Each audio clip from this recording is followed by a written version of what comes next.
This is Clarence Hill of the Fort Worth Star-Telegram coming to you from Oxnard for another edition of Cowboys Overtime. Usually with Mac Engel and Clarence Hill, and I don't want to forget we're sponsored by our good friends at Window Nation.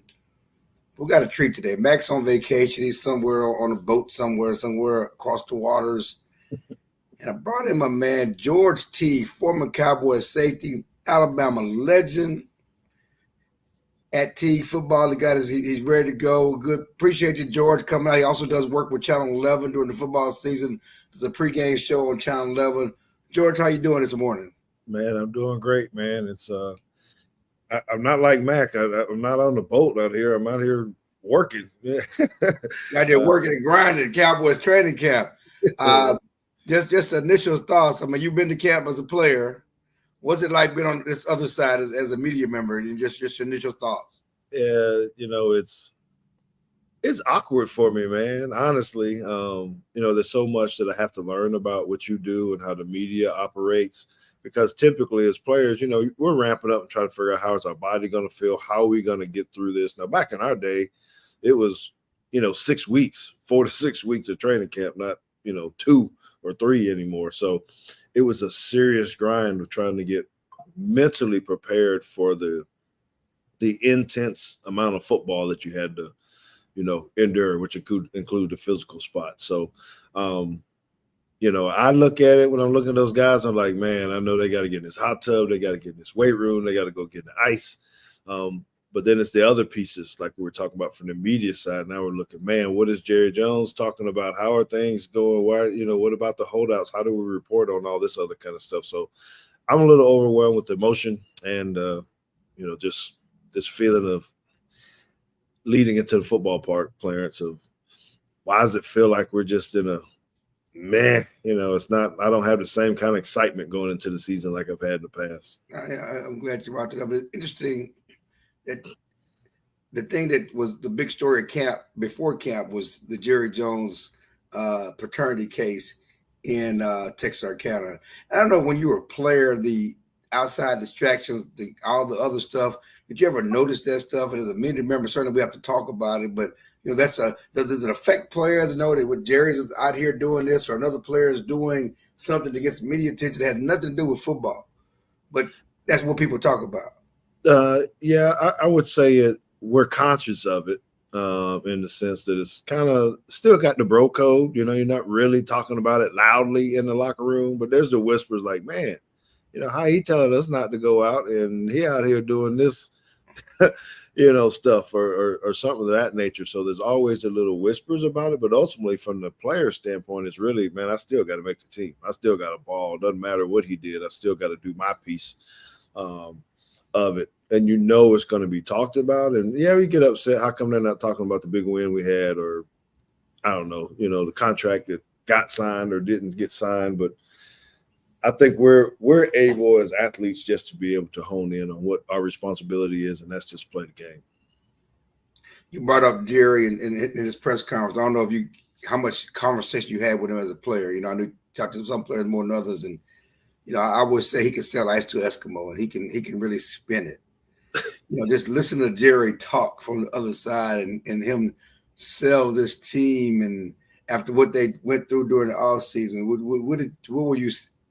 was your initial impressions? All right. I think at first I want to say, my very first conversation with Jerry in 1996 was very direct and straight. So I had a good feel of it. I can remember being on the phone with him. I'd just been traded from Green Bay, then cut by Atlanta, and then was looking to sign as a free agent somewhere. And Jerry Jones, through the phone, basically asked me directly, what the bleepity bleep is wrong with you and why should we sign you? Wow. The negotiations were just kind of like, hey, man, and it was just everything was for it. Hey, this is where I think you are. You're the highest rated safety left on here, but I don't understand why this happened. Talk to me about that, and that's how our relationship started. And ultimately he said, all right, after we got done talking, well, I'm gonna fly you in tomorrow. Let's get this done. Pass the physical. All right. So hold on. What the bleep was wrong with you? Oh, so Well, there was a lot of questions because I just had, well, this is what I think. Okay. So I'd had a back injury, I had a herniated disc. I opted not to have the surgery. I hadn't heard anything good about having back surgery. So I requested with the Packers to let me try to fix it. I need a second opinion. Let me try to fix it another way. Maybe I pulled an Aaron Rodgers move or something, but I did. I did not have surgery. I did it all through chiropractics. I don't think they really like that, so I think they traded me up.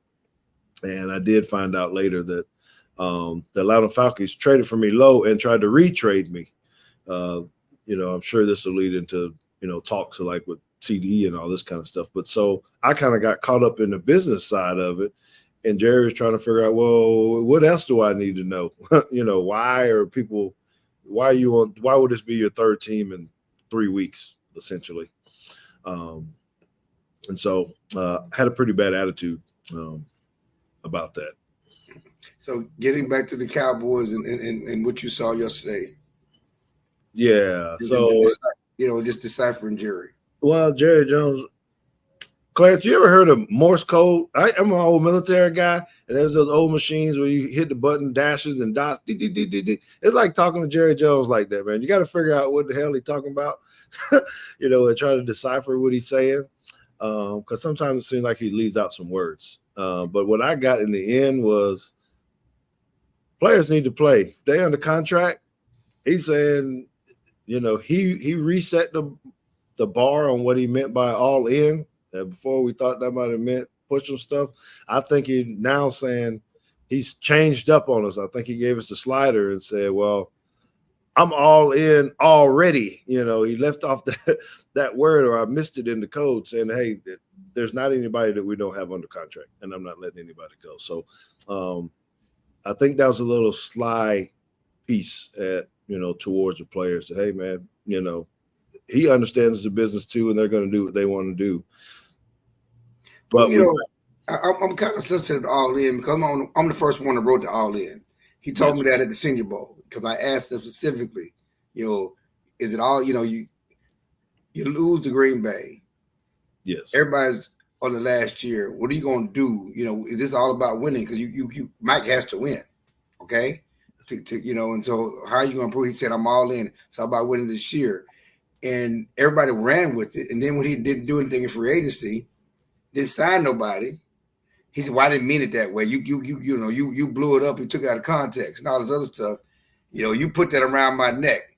And now today he's back on. We're all in. We're trying to win. It's all about winning. It's like, he does things. He tries to sell things. Whatever else. The thing about it is that, yeah, we know the goal is to win. The goal is to win. You went 12-5, 12-5, and 12-5, but you didn't do anything in the playoffs. What are you doing? Why should fans expect the Cowboys to take the next step and win in the playoffs when you did nothing consequential to improve this team? You can't expect it. I'm a fan too, so I got all kind of hats that I have to put on, right? The media hat, the former player hat, but I call myself a Cowboy fan too. I rock stuff and I'm in it, and there was nothing that was done to really excite me to say, how do we get past this next hump? We didn't address some of the areas that I thought we might need to fill, right? Did we do enough at running back? Are we solid like we need to be at offensive line? What do we do about the linebackers? Yeah, we brought in Kendricks. Okay, defensive tackles on the inside. I mean, there's just so many questions going into it where it kills your excitement from a fan standpoint, saying, did we really do enough, and why did he say all in? Appreciate you doing that, man, getting those words out of him too. It's funny because, again, he's the master spin doctor. There's so much stuff about the fans, and the fans are disillusioned. The fans are apathetic. Fans don't believe. But yet, the fans have bought tickets like nobody's business, 99% season ticket renewals. Fastest renewal ever. Fastest renewal in the league. Biggest margin renewal. The stadium's going to be full. How can you hold him accountable when you keep showing up, fans? You can't. They think they hold him accountable through social media and all social media means nothing. I know, and he ain't paying. He's actually using that as motivation to say, hey, people watching what we're doing. I mean, No doubt. he's on every TV network. Or turn the thing off because I've been watching it all morning about what they're saying about the Cowboys. You know, there's a lot of teams in camp, but there's so much emphasis on Dak, you know, and CD and Jerry and what did he say and what, you know, good Lord, you said he's great at marketing. People want to try to figure out what he's saying, what he's doing. They're gonna come to the game. It's gonna be sold out, 100,000 seats or whatever that thing holds. Parking lot's gonna be full of barbecue grills and you know, tailgate parties. Only, hopefully not for us to, you know, be walking out of there with our heads down sometime wondering what just happened. You talked about Dak Prescott. Let's move on to Dak Prescott. Dak and Jerry, to me, yesterday said some things out loud that normally you keep private. Yes, we know he's in the contract situation. Yes, we know he's in the last year of his deal. But both of them openly talked about the possibility of him not being here next year. Jerry said, I want Dak, but there's a lot of things I wanted I couldn't have. And I ended up in a better situation. Dak says, yes, I want to be here. This is my childhood favorite team. But the great quarterbacks I've known have all played elsewhere. Aaron Rodgers, Joe Montana, Tom Brady, Peyton Manning, Cam Newton. They all played elsewhere, you know, and you know, yes, we know that. That's the business of the game. But do we need to talk about that right now going into the season? But that's the reality of the situation, that if you don't get him done, he has a chance to play next year. I don't know if they both trying to play mind games with each other. But yeah, they are. Get Dak done. Yeah, they are trying to play my game. Dak Prescott is a very smart individual. Regardless of what we say about his talent or his inability to do certain things in the playoffs, I think he's very bright, and he knows what he has to do to try to make this right. And he knows how to play this game, right, Clarence? You know what the game of the art of the deal, I guess, is many have started to phrase. So no, you know, I think it's funny, honestly, that you kind of hear this kind of play out like this on television and through sound bites and all this kind of stuff. But I think it's really disappointing to say, hey, Dak said something that was really impressive to me yesterday. And it was about that made me feel really good about him. Okay. It's essentially, and you can tell me if I heard this wrong, but essentially he was saying, you know, he had an obligation to the team this year because of his contract situation. He's very grateful to make the money that he has to make. But as you alluded to, there are other things that have to happen maybe next year that could change, you know, without necessarily talking about the money. And I thought the way that he said that was very eloquent. And you could hear that he didn't want to say it at first. If you go back and pull that soundbite, he said, okay, I'm going to say it. And then he said it. I don't know that he meant to say that part, you know, before I'm going to say it. I think he was thinking about how do I get this out here and be effective. And so the soap opera, man, with Dak and Jerry going on here, you didn't ask me, do I think he's going to be a Cowboy next year? Yeah. I think if they work out the deal with CeeDee Lamb, get him in, that it'd be crazy to get rid of the quarterback. Yeah, I just don't know how you can pay CD and not make sure you got a quarterback to get him the ball. One thing about Dak before we go to a break, Dak is as relaxed as I've ever seen him. You know, he's free. You know, he's in the catbird seat. He's in control. He knows he's going to get paid, whether it's in Dallas or somewhere. He would love to be here, but he knows he's going to get paid. He's going to have a team. He knows he can play. You know, I think he's gotten better every year. Last year he had his best season, leading the NFL in touchdown passes, finished the second MVP ballot. And no matter what the people in the streets say, he knows he can play. And so he's upfront and honest. And he's, you know, he's playing with a freedom of, you know, I'm going, you know, there's no question he's working hard. He's going to do whatever he can to help this team. But the guy knows he can play. It's funny, he said something to fans when he talked about the fans. He said, be fans, you know. Right. That game hurt us more than it hurt you. For you to sit up here and start crying, I'm going to quit you. If you're a fan, support us. That's what you should do as a fan. You know, you should support us. You know, you act like the game. Losing to Green Bay hurt you more than hurt us. It don't. It didn't. Yeah, I think you're on point, and I think he was on point. I mean, yeah, you know, yeah, for sure. We're going to take a quick break, and for our sponsors of Window Nation, please, Candy, send us to Window Nation. Window Nation, the star of window replacement and proud partner of the Dallas Cowboys, can help you fill the house this season with savings. Buy 2 windows, get 2 free, and make no interest payments for 60 months, 5 full years. Fill your house for a customized authentic Dallas Cowboys jersey while supplies last. You could even help fill the Cowboys house and win tickets to a game. Visit windownation.com/Cowboys now for details. Call 866-95-NATION. Window Nation, proud partner of the Dallas Cowboys. Again, I want to thank Window Nations for being our sponsor, being our flagship sponsor every week during the years we do Cowboys Overtime. Normally, it's Clarence Hill of the Star Telegram. I got Vacation Chill. I got to change my moniker. It should be Clarence Training Camp Chill Hill. Mac Ingle is not here. He's on vacation somewhere in Portugal or somewhere, I think. I don't know where he's at. He's gone parts west. He'll be back in a week or so. But we have George T., legendary Alabama football star, national champion, Dallas former Cowboys safety, Green Bay Packers safety, and my cigar buddy, George T. We had a couple of cigars and some Maker's Mark last night, talking about the business, talking about the Cowboys football, talking about the first day, and just had smoking a smooth stogie. Then we had dinner. George, you like it being out here in California? When you were a Cowboy, y'all had camp in using Wichita Falls, right? Wichita Falls. There wasn't no palm trees. There wasn't no wind. We barely had green grass. And we weren't staying in the Marriott Residence Inn either. We were in the dorms. In a dorm, yeah. So this is a life of luxury. Out here. Just being able to get practice and get things done, in this cool temperature. The Cowboys think you get better work done because without the heat.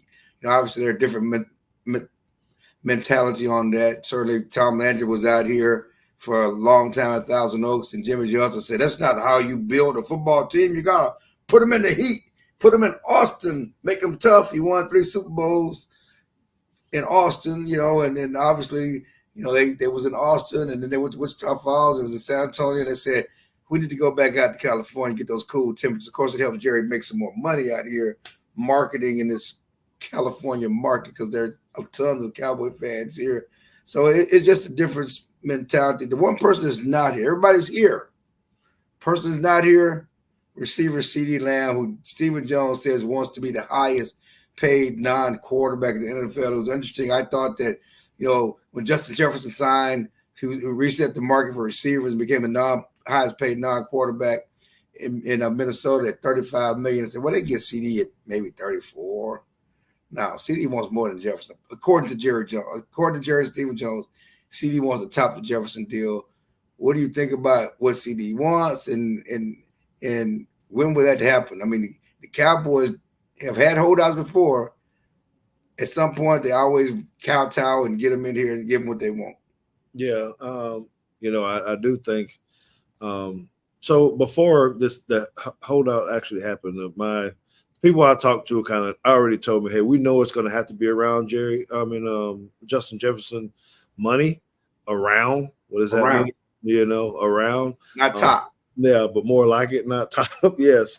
So if he's asking for $1 more, or 100,000 more, $1 million more, whatever, when you look statistically, I'm sure he's going, well, our numbers kind of match, but Justin Jefferson didn't play the whole year last year either. So because of injury. So I think CeeDee is, he's making his move as a player to try to get the right money that he wants. But I think right now, Clarence, it's boiling down to what is that guaranteed money going to look like? And how much of this contract is there. They're closer. I have been told they're closer. I do not know the numbers. I've not been told what the numbers are, but I have heard there are positive things about it. And it's closer than we think, but they just can't agree on, some of that upfront money. There's no question about that. I've texted his agent a few times. He's gone radio silent. So to me, that he may be closer. I know at the time we said they weren't close at all. And so they must be closer. And we'll see. CeeDee's working hard. He's working out. He's working out in Houston. He didn't go on the trek with Dak and the other receivers to Seattle. Not Seattle, well, in Oregon. They went out to Brandon Cook's spot, a couple weeks before camp. But hope they get it done, because the bottom line is it's been CeeDee and a bunch of maybes. And I love Brandon Cooks. He's a good receiver, solid receiver. His best is behind him. And after that, it's pot luck. We don't know what you have at receiver in this offense, this pass offense, and null and void without CeeDee Lamb. No, you're absolutely right. Brandon Cooks is a good receiver still, but I don't know if he could do it by himself. I mean, maybe you got Tolbert and Turpin or whoever else that you want to have that you try to throw in the shot or Fergie or something, but you still didn't do enough. If you only have the one guy like that, it's going to make it too hard for the whole offense to move, I think, because the running game, we don't know what that's going to look like. So if you got everybody kind of moving towards the line, not having CeeDee is critical, to the success of his team. So hopefully they work this out for him, because you're right. I don't think we have enough. Without him, you don't have enough numbers, and you got to have him back. It's not critical that he comes back in the next 2 weeks, I guess, because he knows what's going on. He's staying in shape, but you sure would like him there to be able to continue to work on timing and camaraderie and stuff. Right. So you have all this specter. You got CeeDee down here. You got all this stuff hanging over your head. And for Mike McCarthy, this is the season on the brink. He does not have a path forward. His contract is up. The whole coaching staff, their contracts are up. And with the unspoken charge of, you got to go deep in the playoffs to get a new deal. And Jerry Jones said yesterday, the reason why Mike McCarthy got no new deal because he lost to Green Bay. But you kept him, but lost to Green Bay. But you've done nothing in this offseason to improve the team. You've got your top players wondering about their future because you won't sign them to deals. Yeah, are they setting Mike McCarthy up for failure? I mean, Jerry spent a lot. I might put a lot on the table for you. He just talked about, this is a great roster. We got 14 Pro Bowlers. They don't have 14 damn Pro Bowlers on this roster. The 12 All-Pro guys, too. Come on now. 12 All-Pro. Come on. Stop it. So basically saying Zeke was a Pro Bowler 5 years ago. Yeah, well, yeah, but he's not playing at a Pro Bowl level. And 3 of them are damn special. You got 2 kickers and a returner. And we don't know what the returner going to be like if they change the returns. He might have no impact. Clarence, you are a Emmy Award winner or whatever, all this kind of stuff. It might not have been this past year, but you're still an Emmy Award winner, and no matter what year you got it. You're a Super Bowl champion, huh? I don't care if you're 40 years old and can't play no more. We got a Super Bowl champion on our team, right? That's right. So it's really interesting on how this is gonna play out for the team. And I know you did give me a lot there, and I don't even know where you wanted me to go. That you made me lose. Are they setting him up for failure? I mean, are they setting him up for failure? Yeah. So here's the deal. And most people, I don't know if most people know it. You know it, but the relationship with the general manager and the head coach are very unique when it comes to trying to build a roster out. Now, in this case, we got a general manager who's also the owner, right? So the general manager job is to try to go get these players and push him to the coach he has to coach them. So this is what I learned about this as a coach with the Cleveland Browns, and this is what someone told me. Butch Davis was the head coach. I kind of alluded to this a little bit last night. And I was speaking with Dave Campo, right? And we were talking about the roster of the guys that we had with the Browns and our needs. What do we have to do? What do you want to do? It's almost kind of like this little complaining, but maybe I was doing it others. And Campo stopped me and he said, hey, you can stop all that whining right now because you have to play with the hand that you're dealt. These are the players that we were given, and we need to be able to find a way to make them win, or all of us are going to be out of here. That hit me like a ton of bricks, right? And I think it applies to this a little bit, that Mike McCarthy has to find a way to win with the guys that he has. Maybe Jerry Jones didn't help him. Maybe he is setting him up for failure, not going to get the linebackers that we all thought he should have went and got last year when Van Der Esch got hurt, and you're playing with safeties at linebacker. He did not put Mike McCarthy or Dan Quinn, for that matter, in a position to be able to be successful. You just go get a new defensive coordinator. So I do think that he's in a bad spot, Mike McCarthy, that he's got the same team. He's got a tougher schedule, in my opinion, than he had last year. And I don't see why I should be thinking, well, the results are going to be better when nothing's really changed. A few pieces here, maybe a few coaching staff changes, a couple people, but I don't see a good path forward for McCarthy to, be successful as he wants to be with the current team. Final thoughts, camp is just starting. Who are you looking to see in camp? Who needs to step up? My guy's Mozzie Smith.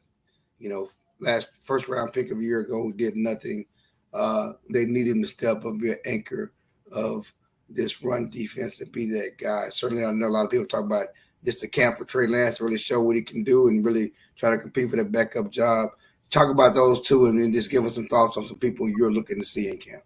Yeah, and I did that. That was one of the first persons I watched when I came out the very first day when they were just doing the conditioning and stuff. I wanted to see how Mozzie looked, how he was feeling, and you could tell he was out of shape a little bit. That's my opinion, right? So that kind of hit me a little bit. Out of shape on the first day. I was there, man. You had all off season to get in shape. Out of shape on that. That's what you saw. I watched him not finish running. And this is exclusive to Clarence, Vacation Chill Hill, and the Fort Worth Star Telegram people. But I actually watched him not finish the conditioning on that first day. Now, maybe he was hurt, something else. I don't know. Okay. So there's expectation for him. We got to be able to fill the middle of that defense so we're not getting killed in the run gash. So I'm with you that I think that's someone we should watch. The Trey Lance deal I'm not as intrigued about. Honestly, I think, we're Dak still is. I don't necessarily see any decline there. And I know the swirl of who's the next guy, what are we doing. I don't know how much we're going to, see him or where he ends up on the depth chart and that kind of stuff. I'm not that interested in that. I think I'm really more interested in Eric Kendricks is going back up the middle of this defense. That is the one guy we signed to try to help fill a void there. So I'm saying him, but it could be overshown as well. How are we going to play these linebacker guys? You get a guy that's coming off an injury that's actually going to be on the field, and then you got someone that's moving in. That is very big for what Coach Zimmer tries to do on defense with being able to stop the run, the front 6 or 7, depending on how he, wants to play his schemes this year. You brought up Zimmer. He's a guy that's an older guy, former head coach, defensive coordinator, coming in and bringing discipline. People talk about the scheme. I think the biggest thing he brings is going to be discipline. That kids, they love Dan Quinn, more of a player's coach. It was an undisciplined defense at times. They did not key to their fundamentals. They were trying to, didn't do their job. Too many stupid penalties, offsides at the wrong time. I think Zimmer is going to help give them more discipline in fundamentals, which should help this defense, even though they really didn't bring a lot of players to help this defense. His scheme and discipline. Thoughts on that real quick? Well, I think the mindset's going to change because it's going to focus on team defense. Not that we had a whole lot of individuals, but that can happen. And I was always thinking about the people that he's had from my days, Primetime, Woody, Pub, all the guys, star-studded people. We had to get everybody to play to one common goal. So I think if he can get Micah and the entire unit to play, which is not about one person, he's going to have the success that you're talking about. It'll eliminate the penalties, play for each other. He's a very much a team mindset coach and trying to make the defense as best as possible. Appreciate you, man. That was awesome. First time on Cowboys Overtime. We might have to kick Mac off and make you a regular. That's my thought process. I don't know. No, I got your back, man. Whatever we need to do, Mr. Come Chill. Come on back, man. And before we go, I would be remiss if I didn't remind you that Texas kicked Alabama's butt last year in Tuscaloosa. Okay. You lucky this your show, man. You lucky this your show. But roll tide anyway, man. Roll tide. Roll tide. Good words, man. Thank you, man. Thank you for being a good sport about that, and appreciate you coming on Cowboys Overtime with Clarence Hill. Later.